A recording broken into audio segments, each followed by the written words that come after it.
Hello and welcome to Catholic Answers Live. I'm Cy Kellett, your host. Advent continues. We're in the good part of it now. It's almost Christmas. It's the 19th. And I know it's the 19th, and I will not forget all day that it's the 19th because it is my first daughter's birthday.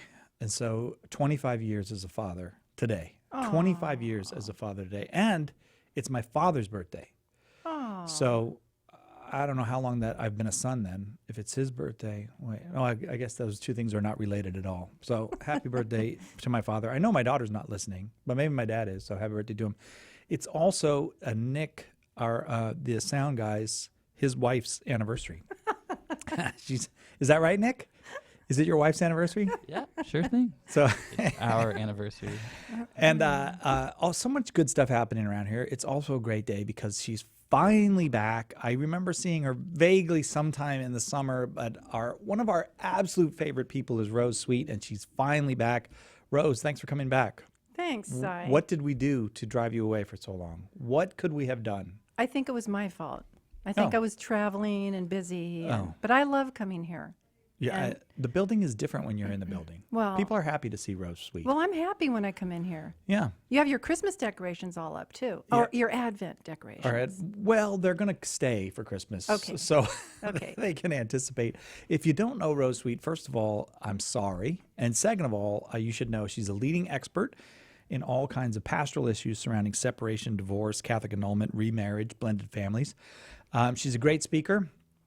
And I sometimes say that about people, and I always mean it, but I have to say, the first time I saw Rose speak, I thought, I just love Rose. She was just, and I've told you this many times, Rose. I mean, you were on fire, and you obviously were a grown-up in your faith, and you love Jesus, and it made me so happy to get to hear you the first time at a women's conference. Thank you. Yeah. You ever wonder why I was at a women's conference? Yeah, let's talk about that. I know. It was part of my job at the time. Sure. She's the author of Dear God, Send Me a Soulmate, Healing the Divorced Heart, Rebuilding After Divorce, How to Make Your House a Home Again, and a brand new book, A Catholic Woman's Guide to Happiness. Congratulations, Rose, on the new book. Thank you. I'm really excited about it. It's really good. It's funny and heartwarming and packs a punch too with apologetics. So very good. And it's not a standalone, is it?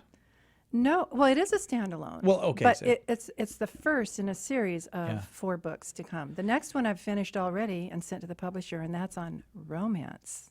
Nice. And so the publisher is Tan. Tan Books. What a beautiful book they made, too. Isn't it beautiful? I love it when people make a book an object, not just like, oh, open this up, it's got words in it, but it's a physical object that's beautiful. Well, it's a gift. And, especially we women, we like beautiful things. I know men do, too, but we like to have something. You know what the main beautiful thing that we like? Your wives? Women. Yeah, okay. Yeah. Yeah. And that reflects the beauty of woman. I mean, it's soft, it's pretty. You can hold it in your hand. You can stick it in your purse. It's You're talking about the book now. You're not. Yes. Yes. Yes, I am. And I'm just wondering, it's the 19th. Could you order this and get it by Christmas? Yes. I feel like you could. You could if you ordered it today, I'm sure. Then get this for your wife, A Catholic Woman's Guide to Happiness. Rose and your Sweet. daughters. And your fair enough, right? But my daughter's 25 years old now. Oh, she'd love that. Yeah, she would. Can I just buy them straight from you? Like you have them with you? No. It doesn't work that way. It doesn't work that way. We're going to talk today a little bit about healthy attachment and detachment, and why do we want to be detached as Christians? I don't get it. Shouldn't we just... Well, let me ask you a question. All right. Okay. Yep. Let's go. We're going to do the Socratic thing. This is a show about apologetics, right? Yeah. What is the purpose of apologetics? To explain and defend the faith. But what is the faith about? Jesus. A person. Yes. Right. Oh, so yeah. apologetics is about understanding God, getting to know him better so that we can love him more deeply, so that we can have eternal life. I like it. Right? Yes, that's all true. Yeah. Okay. Right. So St. John of the Cross, I love what he said, and this is so many people have said the same thing. There's 2 movements that we must follow if we want to get to heaven. Okay. Away from all that other stuff and toward God. I It's see. very simple. Away from all that other stuff toward God. That's detachment. In other words, we appreciate the beautiful goods of the creation and relationships and all the things that give us pleasure and joy and happiness. But we don't love them or prefer them over God. And that's the whole of life. That's the whole meaning of life, is to enjoy but allow all the goods of creation to point us higher to the creator of them, to all that is good and true and beautiful. So away from that stuff to him. And apologetics helps us move away from those things to get to him. It's all about relationship. I see. So maybe in a way that's analogous, we often end up talking about marriage and our spouses and all that. But if you marry someone, the point is to be with that person, to be attached to that person. You're going to have to be detached from other relationships in order to do that. Would that be a good analogy? Or? Yes, Okay. that's brilliant. Well, thank you. Right. Okay. And here's the thing: it's not that you like diss all those other men, that they're just horrible because In my case, it's women. I just want you to know that. Okay. but- Okay. right, Okay. yeah. Thank you. So you don't diss all those other women because you love Missy. It's Right. just that your love for Missy is so overpowering that you don't even really think too much about other women. Hopefully. I have found, Rose, that becomes more true the more you stick with it in marriage. I mean, you know Missy, so of course you're going to be overwhelmingly in love with her. But She is wonderful. She's But- adorable and she's sweet, right? but you do get better at that. And that's a picture of the spiritual life. Okay. Okay. Yeah. So the more you spend time with God, the more you understand him through apologetics, learn more about him, his will for you, spend time with him, all that stuff. You just become so enamored. Like we talk about the great saints, they didn't even eat or drink at some point because they were just so consumed with their love for God and his love for them. So that's what detachment is about, is to help us let go of things that we are holding on to too tightly. Good things Yes. that God created to be good, but we're holding on too tightly, and we have to let our fingers go and begin to look up and go for the gold, as it were. You know, when you said let go like that, it just reminded me of a story. I was just visiting with my niece at Thanksgiving, and my niece and my middle daughter are the same age. And I used to take my daughter when she was about maybe 2.5 years old and toss her and catch her. And but they were almost exactly, they looked alike. So I picked up my niece and I'm holding her one day and I toss her. Well, she wasn't expecting her uncle to do that to her. So she grabbed onto my arm and then it became a fight to get her before she hit the ground. And that's what made me think, like there's a way in which you just have to trust and not be so attached, like I'll grab onto this because I think this is going to save me. But if she just let me throw her and catch her, it would have been fine. It's kind of like that with God in a way. Let him do the work. Don't be attached to all these things that you think make you safe. That's exactly right. And of course, we need safety. We need a roof over our head. I mean, you don't get crazy about it, and healthy detachment doesn't reject as evil or bad or sinful all the goods that we need to eat, we need to drink, we need to breathe air, right? But at some point, even when God says, okay, you're not going to be able to eat or drink or breathe, I just want you to be with me, we want to be able to say, okay, Lord, thy will be done. Yeah. And that's what happened to Jesus on the cross, is the Father was saying, okay, it's going to be over. Yeah. Everything's gone. Your friends ran away. They fell asleep. They betrayed you. Are you willing to be that detached? Yeah. And Jesus said, I don't like it, but I want to do it. Yeah. That's basically, Yeah. take this cup from me, Right. but Thy will be done. thy will be done. Man, I'm sure he has us in mind when he says that this is important, that they know that this not be forgotten, that I wasn't a masochist and they shouldn't be. It's okay to recoil and go, I don't want to do that. But it's also, the next step is thy will be done. Right. It's not natural. That's why No. we need supernatural right. grace, supernatural graces, supernatural help. detached. Right. What else? Where else in Scripture do we see this kind of thing? Well, we see it in the very beginning, like when Abraham left his homeland and the security of his country, and the Lord said, detach yourself from all that you know and go out into a place that you don't know anything and just trust me. And so Abraham did. And we see it throughout with a lot of the prophets and the patriarchs. And then we see it in the New Testament. Everybody knows the story of the rich young ruler. Right. He refuses to be detached. Well, remember, he has a desire for heaven. We all have a desire for heaven. Right. We want eternal happiness, and that's what my book is about. We all want happiness now and happiness for eternity. But he was smart enough to go to Jesus and say, how do I get that happiness? Jesus gave him the answer, and he didn't like it. How many of us get the answer from the church? No, we don't like it. And we don't like it. Exactly. Yeah. And that's why, again, why apologetics helps us understand what Jesus is asking of us. He's not saying, go into this life of utter misery. He's saying, I have something better. You're hanging on real tight to this, but I got something even better. And is it always the case? I've got something better. It's like he's not just doing this for fun or something to making us. Well, he'd be cruel, and we believe that God is not cruel. God is loving and merciful and tender and kind. Right. But he also knows that, like little kids, we're going to protest when suffering comes. Yeah. And we need to know if we want happiness, we have to be willing to endure the suffering that comes from letting go, detachment. Because detachment, sometimes you want to get rid of things or relationships. It's like, oh, thank God they're gone, right? Yeah.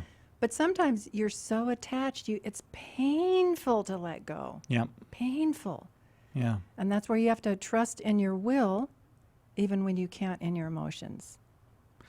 Rose Sweet is our guest this hour. Her newest book is from Tan Books, A Catholic Woman's Guide to Happiness. It's just a beautiful, beautiful thing, and I hope you will indeed get it, or get it for the woman or women in your life. Our number, 888-318-7884. If you'd like to talk with Rose, we're talking about detachment today, healthy detachment for the purpose of attachment, to be properly attached to the one who loves us. Well, and this time of year, our attachments really are inordinate attachments. That means too much. Yes, as a matter of fact, there was significant inordinate attachment just before you got here because someone brought in an apple crisp. So I inordinately attached myself to it. I have things that you can't say no to. I know. There's a lot of things I can't say no to, but I'm working on it, Rose. Okay, so the holidays, Yeah. this is on steroids. The that's right. holidays reveals that we're too attached to the things we got to buy, the things we want, the people we have to have at our house, the people we don't want at our house, all the things that we have to bake. We have to have a perfect Christmas. Yeah. And this is how it's going to be. I want this, I want this, I want this, I don't want that. And we're just attaching ourselves to this ideal. And when it gets threatened or somebody shakes it up, we, get mad, we get depressed, we panic. And Yes, right. So this is a very good time to practice some detachment. yes, it is. For your happiness. Again, 888-318-7884 is the number if you'd like to talk with Rose. 888-318-7884. Don't forget that store-wide Christmas sale is still going on. You can save money on hundreds of items in the online shop. Just enter CA Live 18 when you check out. Visit shop.catholic.com to save 30% off hundreds of books, DVDs, CDs. And we've extended that discount through the end of the year. But act now. The prices go away January 1st, 2019. Can you believe that, Nick? 2019, right around the corner. Go to shop.catholic.com, use that promo code CALive18 and get those unbelievable savings. We're glad you're with us. Stick around for more Catholic Answers Live. Are you a coffee drinker? If so, you can now enjoy a coffee roasted to perfection by the Carmelite monks of Wyoming. Delicious Mystic Monk coffee is roasted and prepared by monks in a hidden cloistered monastery and is available in over 25 varieties. All Mystic Monk coffees are works of perfection and labors of love. For more information on how to purchase Mystic Monk coffee, visit mysticmonkcoffee.com. That's mysticmonkcoffee.com. It's the start of a new day and a new year for Morning Glory. What are you listening to when you're getting ready to get the kids to school? What are you listening to on that drive in that's going to wake up your spirit and begin your day focusing and thinking about the faith? You're going to know you're listening to people that care about what you're doing. We want you to get to heaven too. We all want to get there together. And we can have fun doing it. So it's like your morning cup of coffee for your soul. Me included. Yeah, absolutely. Deacon Harold Burke Sivers joins Gloria Purvis and the Morning Glory team Monday, January 14th on EWTN Radio.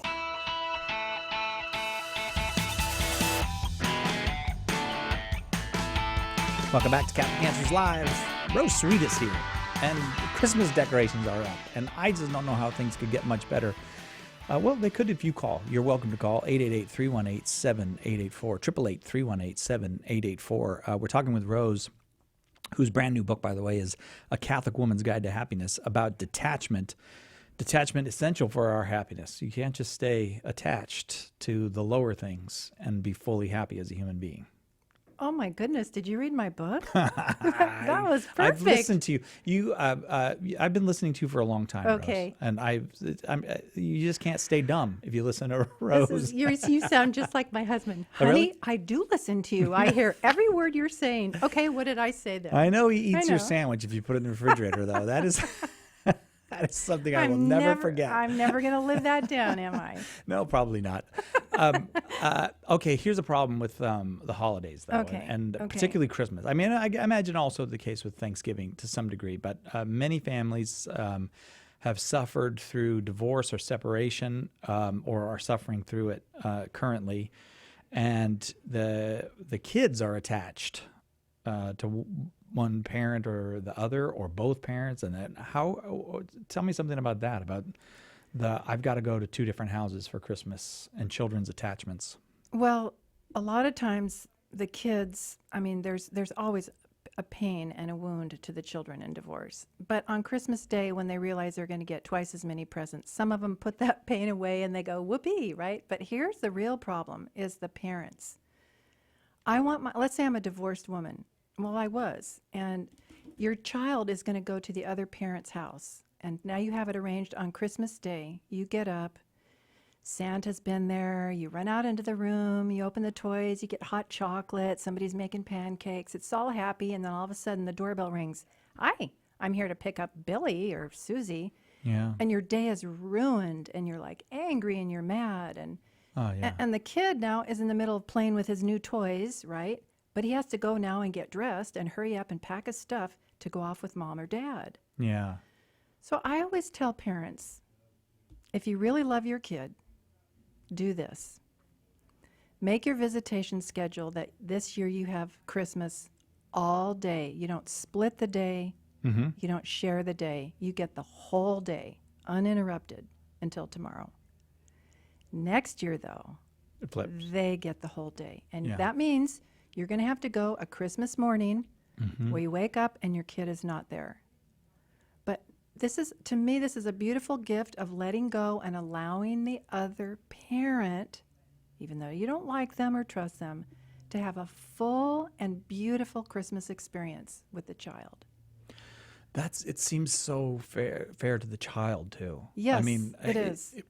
And so what you're here keeping with our theme of detachment, you're detaching from your own needs or wants or desires for the good of another person. or That's for other exactly people. right. And it's painful, but you go higher. You go to a higher level of happiness where you know you've done a sacrificial act of love for the other people, and that you don't need to sit in front of the Christmas tree and watch your kid open presents. I mean, it's a wonderful, Yeah.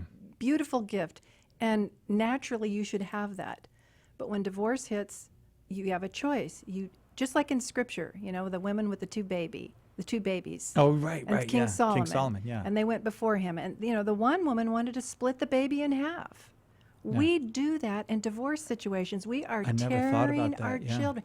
And the good mom said, no, you can have the baby. The good mom, the real mom, was willing to give away the entire life of her child to save her child's life.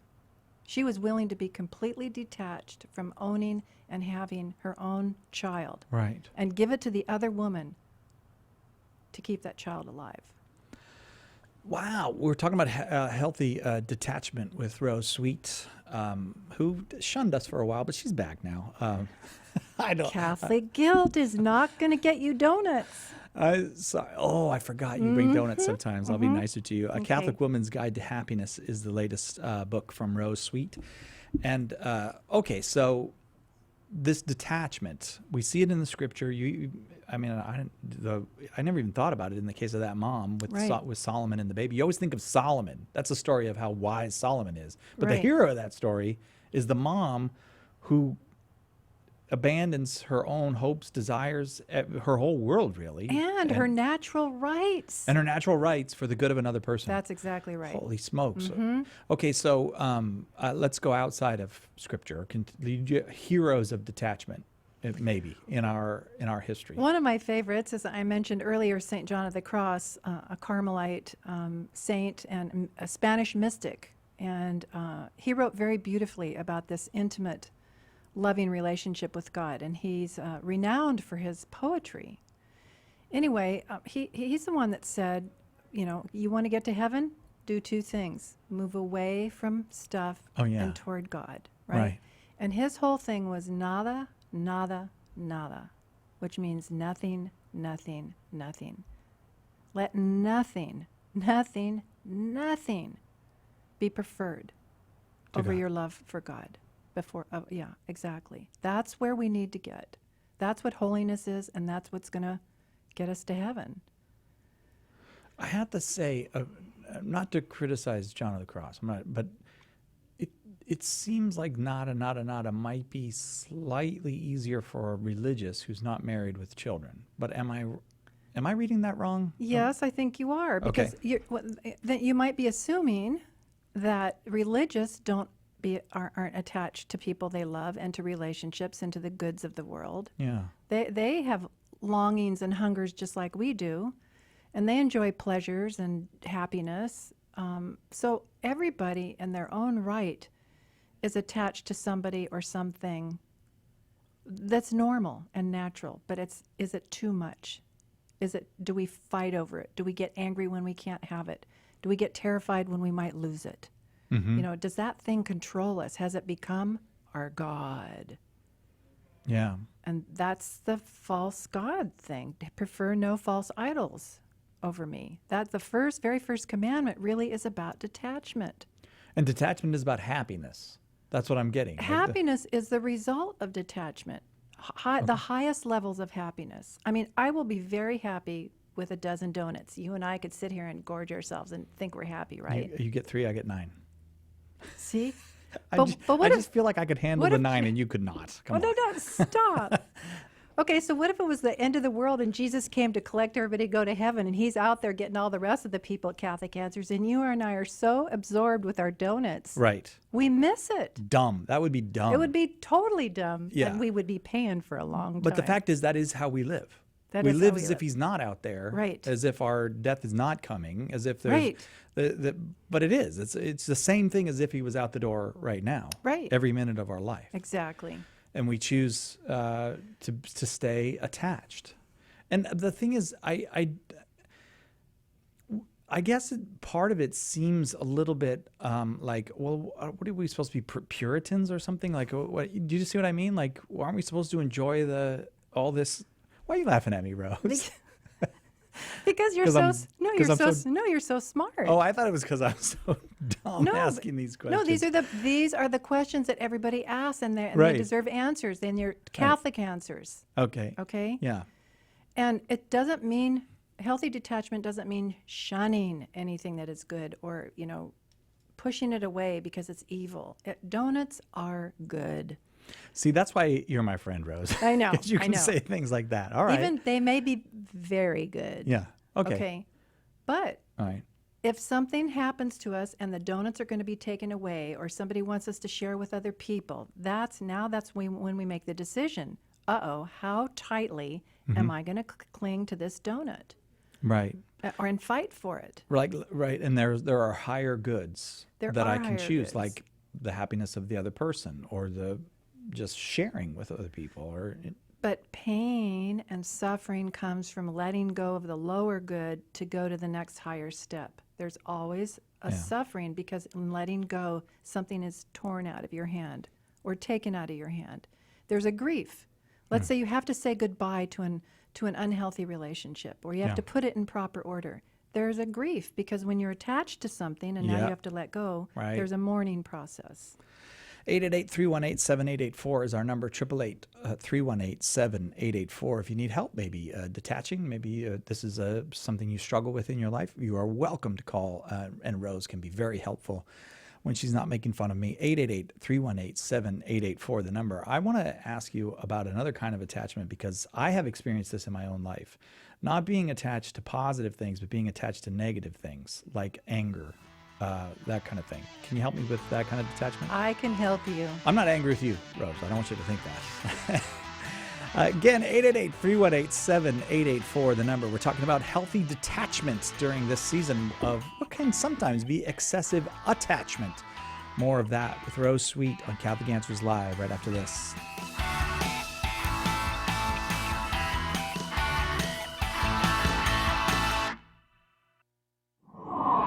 Hang on. Catholic Answers Live will return in a moment. Christmas is coming, and with Advent already upon us, we want to make sure you know about our annual Christmas sale with hundreds of great faith-building resources all on sale at 20% off when you enter promo code CALIVE18 at checkout.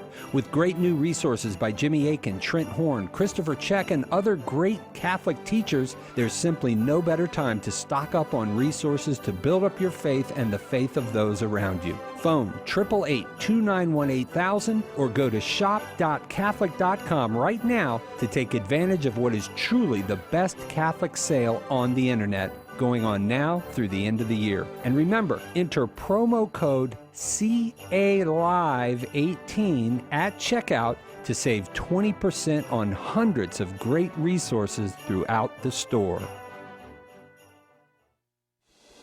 A generation ago, Christian parents didn't have to worry about how to explain transgenderism to their 9-year-old children or help their teenager deal with mockery at school for believing in traditional marriage. But today, as our culture decays, we have to know how to talk to our children about these issues. In Made This Way, How to Prepare Kids to Face Today's Tough Moral Issues, Layla Miller and Trent Horn give parents the crucial tools and techniques to form children with the understanding they need, appropriate to their age and maturity level to meet the world's challenges. If we're not teaching our children how to understand tough moral issues, then the world will. Read Made This Way and learn how to give your kids a firm foundation on which to build a life of moral clarity and happiness. Order your copy of Made This Way today by calling 1-888-291-8000 or logging onto the shop at Catholic.com.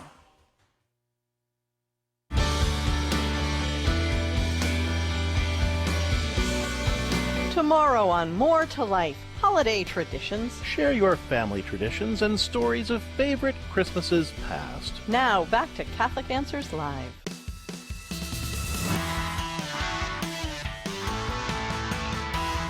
Welcome back. It's Catholic Answers Live. Rose Sweet's here. And we're talking this time about, we used to talk about marriage stuff, I think. So that's the most common thing we talk about, isn't it? You and me? Yeah, marriage and relationships. Right. Broken marriages. And so we are still talking about relationships because you started this out by saying, well, the whole purpose of detachment is relationship. Yes, exactly. Right relationship with God. Yeah. Okay. So, all right. So I asked you, you talked about my attachments to things like donuts, which I will not deny. But like, I'm not John of the Cross yet. I haven't gotten to nada. I've got nada, but donuts. But what about attachment to negative things? Like I will not forgive, or I'm attached to this anger. I'm attached to that kind of thing. Do the saints, or do you, Rose Sweet, who may in fact be a saint, I don't know, have anything to say about detachment from these things? Great question. I'm far from a saint. I'm with you. Nada, but Nordstrom's. Prada. I know. Prada. Oh, that's good. I'm going to put that in my desk. Thank you. That was really good. Okay, ladies, he's the man. Okay, Nada, but Prada. Prada. Yeah. Oh, gosh. Where were we? I was asking you about detaching from like anger and a failure to forgive or, grudges, that kind of thing. Okay. Yeah. So remember that anger and bitterness and all that other stuff that we do, those are the result of the attachment. In other words, we want our way. Oh, okay. That's right. I want my way. Yeah. And when I don't get it, then I'm angry. So I hang on to the anger until I get my way, right? Right.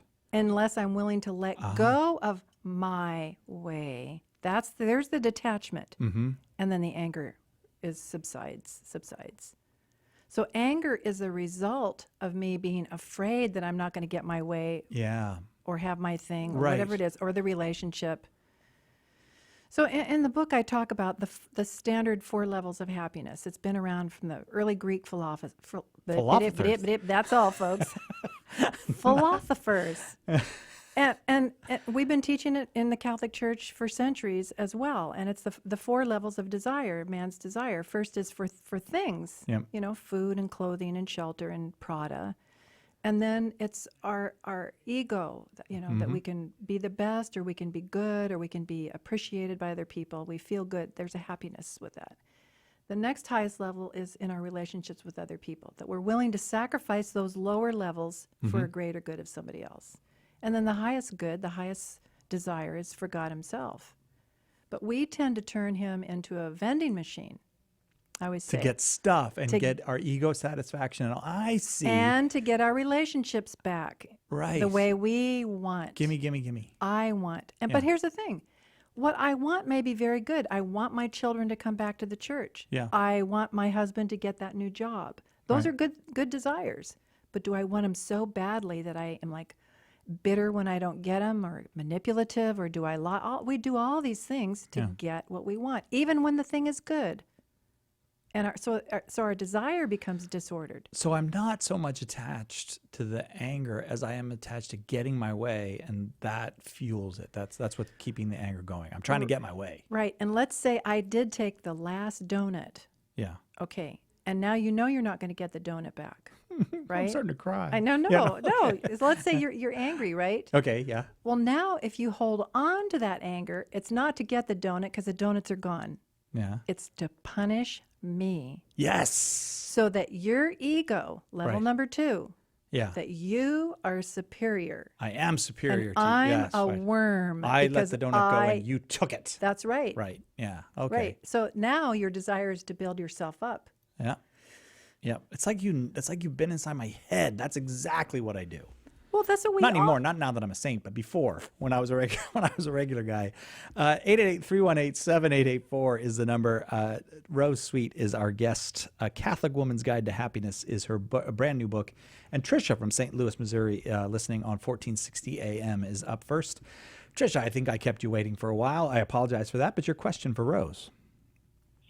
Yeah, I was wondering, can you be attached to a dream or an idea you may have for a child? So in other words, adult children now, but of course they make choices with spouses and lifestyle that maybe that's not exactly what you were hoping for them. So is there a mourning and a letting go of that? And how do you do that gracefully? I guess, people not married, living together, leaving the faith, things like that become big issues for parents. But just how to manage that the best way with maintaining relationships with the children, the adult children. I think that's difficult. Yeah. Tricia, it's really, really hard because, who do you love more than anybody in the whole world? Your husband, your wife, and your children, your immediate family. And when they're going down a dark path, our hearts are torn out of our chests. That's where you have to do 2 things, is continue to make sure that you are close to the Lord and living your faith as a living witness to what's good, true, and beautiful about being a Catholic or being a Christian. And then number 2 is not letting go of your dream, because it's a good dream, it's a good desire that you want, but letting go of the need to have it now. And trusting God. And we all do this. We have to step back and look at the big picture and go, A, God loves my children more than I do. B, He wants them in heaven way more than I do. C, he's way smarter than I am and more powerful than I am, and I need to trust him more. So the prayer is, Lord, let me trust you more so that I can let go of any inordinate attachment to this good desire. Let me put this good desire in proper order. Does that make sense, Tricia? Yes, it does. Yeah. And you have to mourn. It does. Yeah. Yeah. Yeah. And yeah. You know, you want the best, and it's good people. Just the order is wrong, and you know, it's just not happening in the way I would have wanted it, I guess, for them. But still good. Okay, and guess what? You're sharing in God's sorrow as well, in the certain sense, because He wants everything that's good for them as well. And if He's willing to be patient with them, we need to ask for more patience too. And I'm not saying let go. Just put that desire in proper order. And then I don't know if I've ever talked about, Tricia, we talked about the 5 remedies for sadness and sorrow that St. Thomas Aquinas gave us. And it's talk to a trusted friend, contemplate reality, take a hot bath, treat yourself, have a cocktail, whatever you have to do to soothe yourself and to remember that God is in control and He loves your children more than we can even imagine. Okay, Tricia? Thank you very much. Yeah, thank you. Thank you. Appreciate your call. This hour, we're talking about healthy detachment with Rose Sweet, the author of A Catholic Woman's Guide to Happiness. If you'd like to talk with Rose, 888-318-7884 is the number, 888-318-7884. Okay, so Rose, you gave us the example of John of the Cross, and nothing should take the place of God or stand between me and God. Is that it? You got any other examples? Oh, I have another. I'm not rejecting John of the Cross. But you're working on it. But hey, I'm working on it. Yes. You know what? We're all works in progress, right? Yes, I'm not sure that there's Please? always progress happening in my case, but I sure. hope my husband is not listening. He doesn't believe he's a work in progress? No, hang on. Sai. Yeah. I am not perfect. Oh, Okay. you haven't told him that yet? No, are you kidding me? Come on. know. No, Okay. I'm very attached to that. Yeah, No. yeah. Okay, no, I do have another saint, but you're not going to like this one. Oh, I like them all. Okay, They're okay. saints. Come on. It's St. Ignatius of Loyola. Well, I went to a Jesuit university. I'm sorry. No. So many people say that. I married a Jesuit boy. Really? He went to husband- Jesuit high yeah, school? He's Jesuit. Yeah, Jesuit high school. Uh-huh. Yeah. Okay. So St. Ignatius of Loyola talks about holy indifference. Holy indifference. In other words, I really want that new Rose Sweet book. Oh, I want it so bad. Well, St. Ignatius will go, that's okay to want it, but be a little more indifferent about it. That if you never ever got it and you never read it. Oh, God bless him. I am digging St. Ignatius right now. Right. I don't know why that's easier than Okay. nada, but I love this Okay, so advice. if you will just develop some indifference toward it, Yeah, right. you can be holy. It's holy. Because what you're doing is you're moving away from the inordinate attachment to the bigger picture. I have God's love. What else? I don't need Yeah. Rose Sweet's book. Why worry about Right. that? Right. Well, yeah. Right. Holy indifference. But when I teach that, a lot of people go, oh, I'm supposed to be indifferent to my children and my spouse. And I'm like, No, I don't think I didn't get that from what you were saying. I was getting more of the goods of this world are good, fine. Be a little indifferent to them, and all of a sudden, you're free from what they're trying to enslave you, I guess. but if you saw your child going into the cupboard to get cookies and you say, Yeah. put those cookies down, and the child goes, oh, you just want me to starve and never have any food? Yeah. Have you ever heard anybody talk like that? Yeah. That's what we do. That's how I talk, though. So when the church says be indifferent or let it go or don't be so attached, we go, what? Am I supposed to suffer the rest of my life forever? Yeah. You know? Right. Yeah, Right. wah. Wah. Just take a minute, take a beat, be a little indifferent. Exactly. And it's going to grow up. Yeah. That's what Pope Benedict said, but near the end of his papacy was we need more mature adult Catholics. We've got a free ebook we want to give you. It's I think you're going to like this one. It's Seeking the Star of Bethlehem. The way you get it is you just go to the Catholic Answers Facebook page. It is pinned there. You click, you give them your email address or something, and they send you. I'm not exactly sure. I'm saying that, but now I don't know. But you just go there, and then you get Seeking the Star of Bethlehem. I can tell you that the instructions are there. You go to the Catholic Answers Facebook page, Seeking the Star of Bethlehem, free ebook available right now. We're waiting for your call. Grab that line and get on board.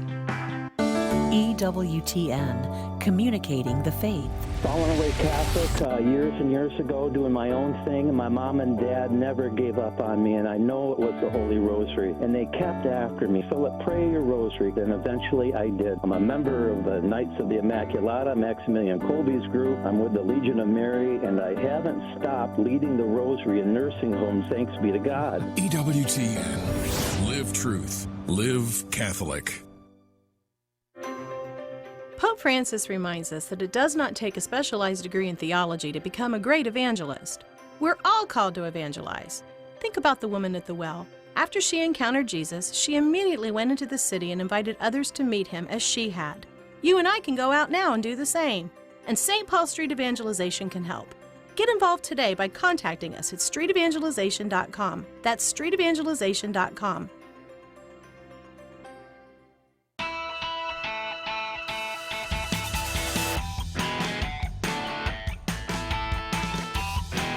I can see Carlo Broussard through the window. He's coming here second hour.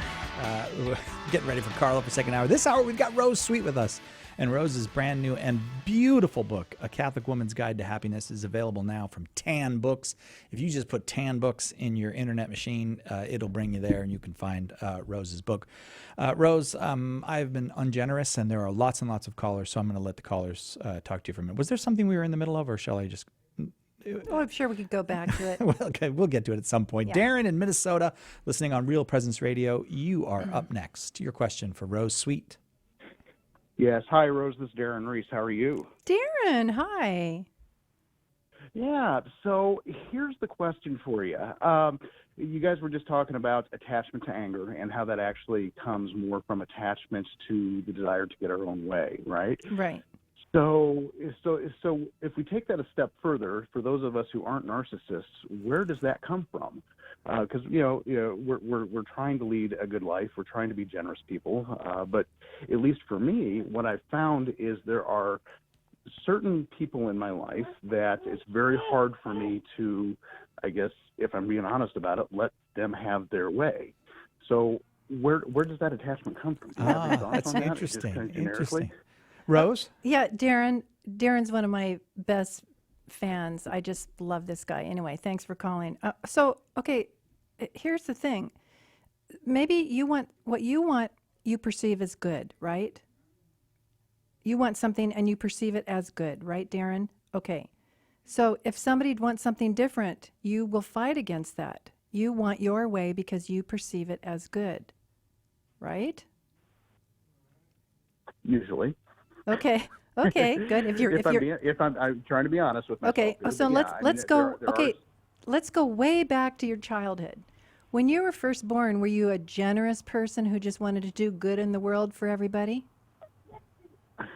No. I screamed to my mother until she fed me. That's exactly right. And it was like, me, mine, right? My way. Okay, so we're born with the desire to have our own way. It's part of our fallen nature. It's a natural desire, and we have to be trained out of that by our parents. No, honey, you have to wait for dinner. No, honey, you have to share your crayons. And so we have to be taught that. If we're not taught that, and we see a lot of people today, Darren, who were never taught that, and they're the narcissists of varying degrees. They're just going through life demanding their way. But here's the deeper thing. Darren, all of us, when we want something good, and we don't want to give up that thing, it's because we are afraid that if we give that thing up, we will experience discomfort, suffering, solitude, something unpleasant. So remember, this is what happiness is all about. I have this thing, I'm attached to this thing because it makes me happy. And if I have to give it away to somebody else or somebody takes it, I won't be happy. So the desire for happiness is just this driving desire from the day we're born. Give me milk, Mom. Right? Yeah. Did I answer that? satisfactorily? Yeah, you've cracked the next door that I need to go through. So. Okay, so does that make you happy, Darren? Yeah, actually it does. It does, because this is something that's been Okay. part of my Lenten journey this year, is trying to solve this, because it's honed in on a couple of individuals, and I'm trying to crack that nut, so figure out where it comes from. So I appreciate the help. Okay, and you know, I have to admit too, I am a big baby, and I think your fan Margot talks about this too. We don't like to suffer. No. Who likes to suffer? No. But that takes us back to Jesus in the garden. He didn't like it either. Right. Right. Please take this cup from me. Yeah. Darren, thank you for that call. It reminds me of even Pope Francis. He said one time about he wasn't afraid of dying. He just didn't want it to hurt. And I thought that's a really good thing to say, because, he's the Pope. And you just got to show people that it's normal. Nobody's like, oh, I can't wait to suffer. Yeah, like Jesus didn't go running Yeah. up the hill. Right, right. Anonymous in South Dakota, listening on EWTN Radio. You are up next. You're talking with Rose Sweet. Your question, please. Okay, we're talking about inordinate attachments. My question is, I don't know if I'm attached to my marriage too much or what. My husband, we've been married about 39 years, and like every 6-7 years, some stupid thing happens where he thinks it's okay for him to be going out and to the bars and flirting with other women, and he goes to the bar every day, after work, and so then they start calling him at home, or he calls them, and then I get a call from somebody's husband saying, could you please ask your husband to quit calling my wife? And I feel like I'm totally stupid for staying in this relationship. I'm so sorry. You're not stupid. Get that thought out. You're not. I'm so sorry. This is not how marriage is supposed to be. You are suffering. And you're not overly attached to your marriage. You have a deep and beautiful desire for a good and holy marriage. That's normal and beautiful. The reason you're not having it right now, I don't know, but I certainly am praying right now that you can get a good Catholic therapist to help you talk out some of these things, so you can have some clarity. Attach yourself at least right now to our Lord. Just run to Him, throw your arms around Him, and be attached, and weep and scream and whatever you got to do. But please go get some counseling, because it's not appropriate that you are being abused in this way. Well, he don't think there's nothing wrong with it. They're just friends, he said. Well, you know what? It's like, but here's all we can deal with is you. All you can control is you and how you deal with it and how you protect yourself from it. And that it's difficult. And you need somebody to accompany you, and to listen to you and to help you. So I'm going to pray that you get somebody. I don't know what his issues are, but I know you're struggling and you're in pain. So God love you, Anonymous. Okay. God love you. Please get some help. All right. Okay. Thanks. All right. God bless you, sister. Thank you very, very much for that call. We're talking with Rose Sweet, our guest and our friend, who's here to talk. Here to talk to us about detaching and having healthy detachment. One thing we have not touched on, Rose, is there a way to make this idea of detachment, this beautiful idea of detachment, unhealthy, where I can maybe I'm not getting what it's actually all about, and I'm hurting myself. Yes, that's when you look at the goods of this world and you say, oh, I am to desire God above all else, and therefore I must completely shun all these beautiful things that God has provided for us in our life, and to look at them as sinful and occasions of sin and temptations, a real puritanical attitude toward what God made and said is good. And when it comes to human persons, we're very good. So we need grace. We need supernatural help, and that's what grace is. We need help to desire God more and to desire these goods less, not reject them. I'm never going to reject donuts. I see. You might become indifferent to them, and you certainly won't let them get between you and something higher. Right, because and it started in my mind. I had to go like this. Okay, Rose, will you always be able to have donuts? Sure, I can afford them. They're in this country. They're right down at the end of the street, right? Yeah. I can have them. Right, actually, one left and one right. Right. I just wanted you to know that Okay. So I don't need to have it because I can have it in the future. Usually it's a fear of here they are. If I don't eat them now, I'll never get them again. Right. Which is an irrational fear. So I don't have to have them. I can wait. So we teach our children delayed gratification, self-sacrifice, all these things of it's a holy indifference. We're already training our kids to push things away, not to throw them away. Mm-hmm. Just push them away for the right time and the right place. Yeah. And if that thing ever comes between me and God, then I have to push it away. In fact, Jesus even said, I have to cut it off. Right. Jim from Boston, Massachusetts, listening on Sirius XM's radio channel 130. That's EWTN on the satellite. Jim, your question for Rose. So I'm taking care of my 85-year-old mother. God bless you. Who was widowed when I was 4, who lost 2 children and a husband in quick succession. Has been thrown into a bipolar type 1 depression for the rest of her life, which I had to start helping with at a fairly young age. She did a stellar job raising me, sent me to Catholic school, sent me to a good private school, did everything according to the plan my dad and she had worked out for me at a young age. But because of the depression, particularly in my 20s and 30s, as I was coming out of college and as I was first getting married, we had a very rocky relationship. It always got put on hold when I needed to take care of her. I did what I had to do, but because about every 8 years the meds stopped working. And here we are, and she's in a situation where she's had a whole bunch of falls. 17 months of in and out of rehab, and she ended up in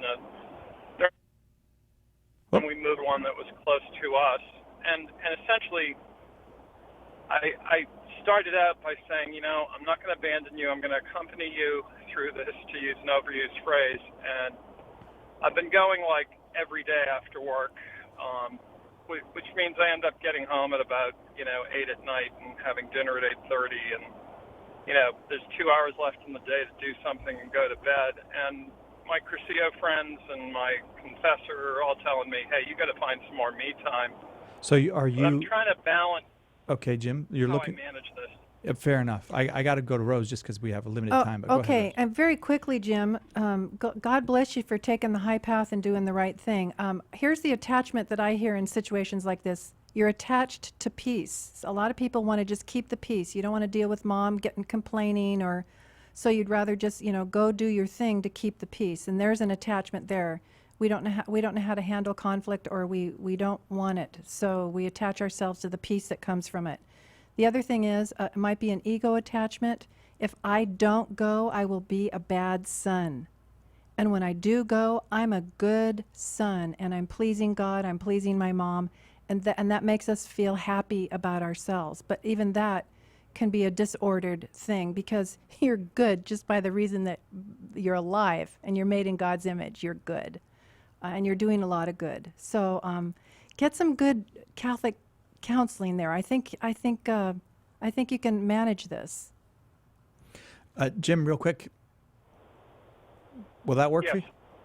Does that make sense to you, what Rose just said? She hit 2 perspectives that I've never considered before, but she was dead right. So yeah, Rose will do that. Rose, that's Jim, brother, I'm praying for you. Rose, beautiful new book, A Catholic Woman's Guide to Happiness. You can find it at Tan Books. Rose, sweet, thanks. It's really nice to have you back here in the building with us. Let's do it in 2019 again. Yes, let's do it early in 2019. Okay. Like, let's not wait so long. Okay, that sounds at least good. by May. Cyril, are you related to Cyril Magnan? No, see, you're not related by your first name. Oh. I'll explain this to you later. Carlo Broussard is up next. Next hour, we're going to talk about refuting relativism. Relativism is poison. I'm going to ask Carlo, but I think he will agree with me. Relativism is poison to your happiness and to the happiness of a society. I love Carlo. I love Carlo. Everybody loves Carlo. I know. He'll be in here next, right after this. Thanks again, Rose. Thanks, Si.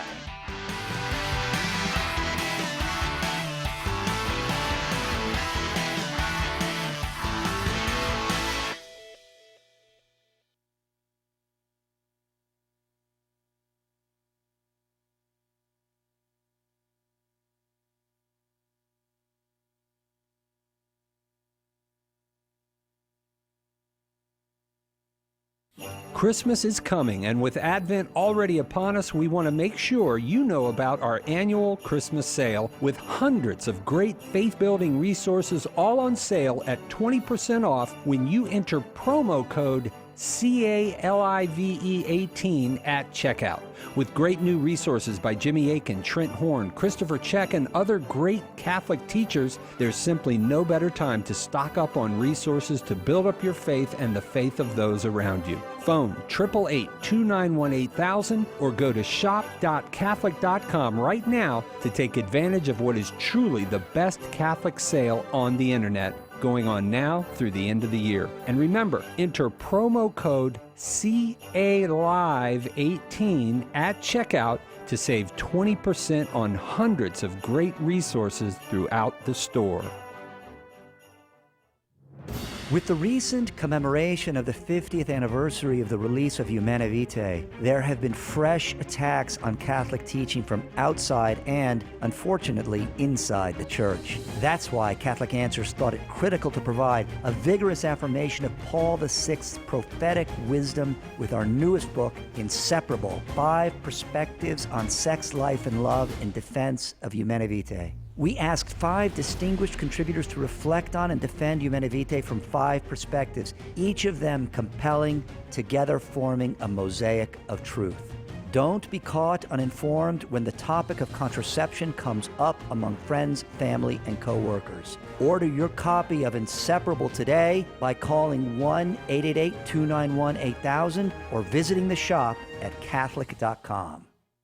Is the Church wrong on contraception? In a culture that worships the pursuit of sexual pleasure, the Catholic Church's teaching on contraception can seem archaic and unintelligible. Its critics say it's outdated, theologically unfounded, and even harmful. And even faithful Catholics can have difficulty explaining this moral teaching. Catholic Answers is out to change all of that. That's why we've just released Trent Horn's dynamic new DVD, The Case Against Contraception. Using scripture, papal and magisterial teachings, natural law, and new insights provided by social science and medicine, Trent puts forward a compelling case for Catholic teachings with his trademark charity and persuasive graciousness. Be prepared to give a defense. Order your copy of The Case Against Contraception today by calling 1-888-291-8000, logging on to the shop at Catholic.com, or asking for it at a good Catholic bookstore near you. What difference does it make who or what you worship, or what you believe? Sharing the faith used to make some people mad because it challenged their own strong beliefs. Today, it makes a lot of people yawn because they don't have strong beliefs about anything. Religious indifference is the great spiritual sickness of our age, a product of the relativism that dominates modern culture. This is Matt Nelson, and in my new book, Just Whatever, I'll take down the building blocks of religious indifference one by one. We'll look at the different kinds of indifference you tend to encounter in your friends and family members to see where they come from and why they're seductive. What you believe matters. Find out why and what to do about it in my new book, Just Whatever. You can order your copy of Just Whatever by calling 1-888-291-8000, by visiting the shop at Catholic.com, or asking for it at a good Catholic bookstore near you. With the recent commemoration of the 50th anniversary of the release of Humanae Vitae, there have been fresh attacks on Catholic teaching from outside and, unfortunately, inside the Church. That's why Catholic Answers thought it critical to provide a vigorous affirmation of Paul VI's prophetic wisdom with our newest book, Inseparable: 5 Perspectives on Sex, Life, and Love in Defense of Humanae Vitae. We asked 5 distinguished contributors to reflect on and defend Humanae Vitae from 5 perspectives, each of them compelling, together forming a mosaic of truth. Don't be caught uninformed when the topic of contraception comes up among friends, family, and co-workers. Order your copy of Inseparable today by calling 1-888-291-8000 or visiting the shop at Catholic.com.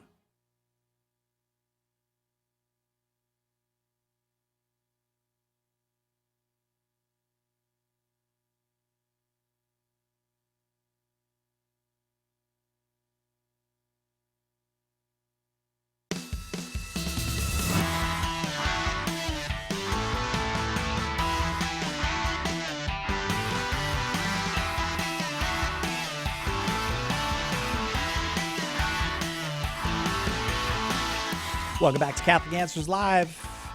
I promised it, and it has happened. Carlo Broussard is here. Hello, Carlo. Hey, Cy. I like to say hello, Carlo, really fast now because of that one time that I forgot to even say hello to you when you were on the show. Carlo Broussard is apologist here at Catholic Answers, a speaker of great renown, a wonderful musician, and the author of Prepare the Way, Overcoming Obstacles to God, the Gospel, and the Church. He also has a CD which will be somewhat relevant to what we will be very relevant to what we're talking about today, and that is called Your Truth, My Truth. How to Understand and Refute Relativistic Thinking. Well, we worked together on that one, Amen, Carlo. brother. Give me 5. There we Oh, yeah. go. Okay, so I said, I don't know if you could hear me, but I was in here with Rose Sweet, who is awesome, by the way. Indeed she is. She is very sweet, indeed. It's funny how her name It just fits her. I actually asked her one time, is that like a stage name? Like, did you choose that? And she goes, no, that's actually my name. It kind of follows the Jewish idea of names, right? Like the name represents the Nomen character est omen. and the person. Yeah, you right. know, Petros, rock, Peter, the rock of the church. Rose Sweet, she's a sweet gal. It's weird. Like, so I don't know what Carlo Broussard means, but it probably means super macho apologist. That's what I'm guessing. I don't know. We'll have to look into that one. All right, so I said to Rose Sweet, I think... It's all relative, brother. We can define it as we want. No, I don't believe that. I do not believe that, and I don't believe you believe that. I said relativism is poison, and I said, I bet Carlo will agree with me. Yes, I You agree. do? Yes.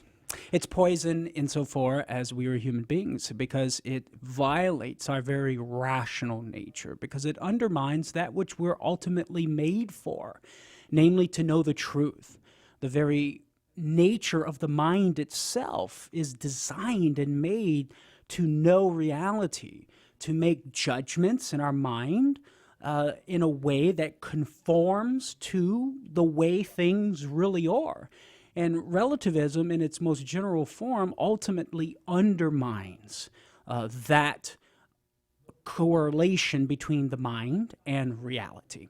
So it's saying there is no reality out there, no truth, independent of what you or I happen to think. So what might be true for you might not be true for me.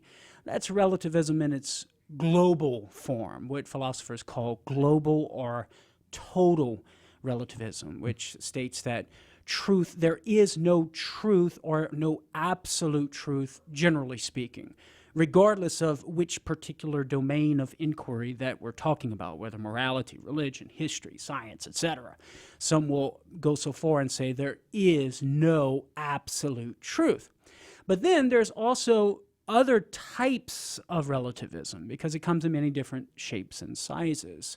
So you might call it partial relativism or local relativism. It localizes the relativity of truth to a particular domain of inquiry, such as morality or religion or history, right?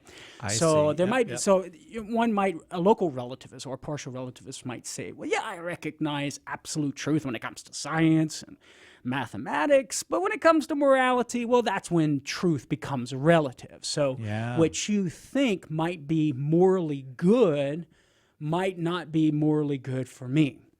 So it might be true that something is morally good for you, but it's not necessarily true for me. So you might think it's okay, morally okay, to, to lie or to engage in types of behaviors outside of marriage that only belong in marriage, right? You might think that's morally okay, and that might be true for you, but it might not be true for me, right? So that would be a type of partial relativism called moral relativism. Okay. So when we're responding, when we're trying to think about how to respond to and refute relativism, which, according to Pope Emeritus Benedict XVI in his book, Truth and Tolerance, called relativism the most profound difficulty of our time, but we have to be able to distinguish which type of relativism we need to respond to, because they're not all the same.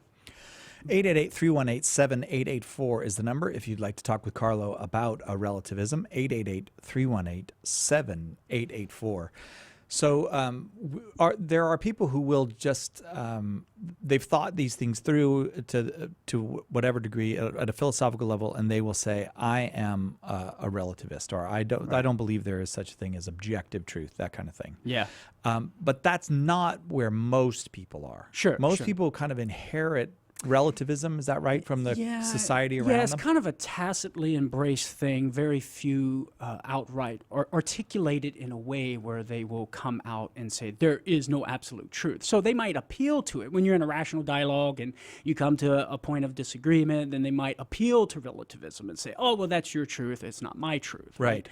And then you can simply try and critique that view. So you're telling me there's no absolute truth. Well, yeah, there's no absolute truth. Well, is that absolutely true? Because if it is, then there's at least one absolute truth, namely, there's no absolute truth, in which case global relativism is false. And moreover, you're saying it's absolutely true that there is no absolute truth, which violates the principle of non-contradiction. Now, that person might, if it's a radical skeptic, they might say, well, I don't know if the principle of non-contradiction is true. That's pretty hardcore. That's hardcore, and very few will go that route, but I've encountered a few who have. And so it's important that we also learn how to defend the principle of non-contradiction, which gets into the weeds a bit, maybe more so than what we can do here on the show. But the fundamental bottom line is that in order to deny it, you have to use it. We could talk about why that is so, but that's just the point. But let's grant that the principle of non-contradiction is true. They embrace it. Well, global relativism is false because it asserts a statement that violates that principle. So something is absolutely true. It's absolutely true that there is no absolute truth. Now, that's contradictory, so we can't embrace that. So they might say, well, maybe there are some truths. I mean, I believe 2 + 2 = 4 rather than 2 + 2 = 5, right? So truth is relative when it comes to morality, and that's normally where it comes up, because when you're talking about moral issues, that's when people tend to be in two different books and not reading the same book, right? Right. And a lot of disagreement arises. Now, what's interesting, Sai, about moral relativism is that it's not self-referentially incoherent. Now, that's a big, fancy philosophical term, right? Phrase right there, right? So what that basically means is that a statement, when it's applied to itself, it refutes itself. It proves itself wrong. Right, like there is no such thing as absolute truth. Is when you apply it to self-referential. That's right. When you apply it to it's itself, incoherent. It's incoherent, right. But moral relativism is not like that. It's perfectly coherent to say, at least in the initial step, it's perfectly coherent to say it's absolutely true. Like the way the world really works, right? That there are no absolute moral truths. That's perfectly coherent. There's no logical contradiction there. When you apply it to itself, it's perfectly fine. Yeah, you could. That's right. You could imagine a universe in which that's the case or something. That's right. There's no logical contradiction in the statement itself. But here's the problem: the minute you try to enforce that truth, right?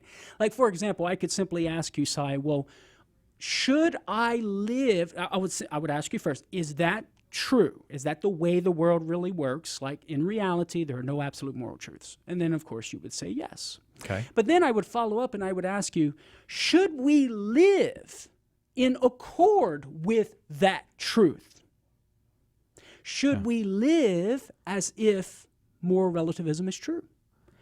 And if you say, yeah, we should live as if it's true, we should live in accord with that truth, well, then that's at least one absolute moral truth. What? I didn't even see that coming. I thought you were going to step on the person's foot and say, there's no absolute truth and moral truth. No, because inasmuch as you say we should live in accord with reality, and reality says, there's no absolute moral truth, and we should live in accord with that, well, then that's at least one moral absolute truth, that we ought to live in accord with the truth of moral relativism, right? Yeah. So the minute you try to enforce that truth as directing our lives and how we should conduct our lives, well, then you refute moral relativism. Now, if you say, well, no, we don't have to live in accord with that truth, well, why would you even put forth the argument in the first place? And then secondly, we don't have to live in accord with reality? Isn't that insanity? Yeah. You see? Yes. So either way you go, It is if you ask the question, should we live in accord with moral relativism? If you say no, well, it's self-defeating. It doesn't serve any purpose. If you say yes, well, then it's self-defeating. It refutes moral relativism. Okay, so it can be just that a statement itself refutes itself. It can be that a statement, if you actually do it. That's right. If you live in accord with it and apply it or use it as a life-directing principle. Yeah, okay, right. Then it's not going to work. It's not going to work. Okay, got you. 888-318-7884 is the number. Already folks starting to call, so I want to go real quick to break. Well, let's do that break. Let's take a quick break. We'll be right back with more refuting relativism. Refuting relativism with Carlo Broussard. Right after this on Catholic Answers Live. Catch Catholic Answers Live anytime at Catholic.com. Catholic Answers Live is brought to you in part by CatholicSingles.com, the website for Catholics who want to meet others who share their faith and values for faith, fellowship, and love. You can learn more at CatholicSingles.com. Catholic Answers Live thanks CatholicSingles.com for their generous support. Homeschool Connections, an online provider of courses for your Catholic homeschool, is a sponsor of Catholic Answers Live. Homeschool Connections website is homeschoolconnections.com. Encounter with Dan Demete and Patrick Rice is our new radio show for young adults. The Holy Spirit is about a new and exciting work in the young church of today. On Encounter, we bring young adults the life-changing testimonies of ordinary people that launch them into lives of extraordinary mission. Their testimonies bring faith and power into the lives of everyone who listens. Encounter with Dan Demete and Patrick Rice. The Spiritual Awakening continues Saturday night, 8 Eastern on EWTN Radio.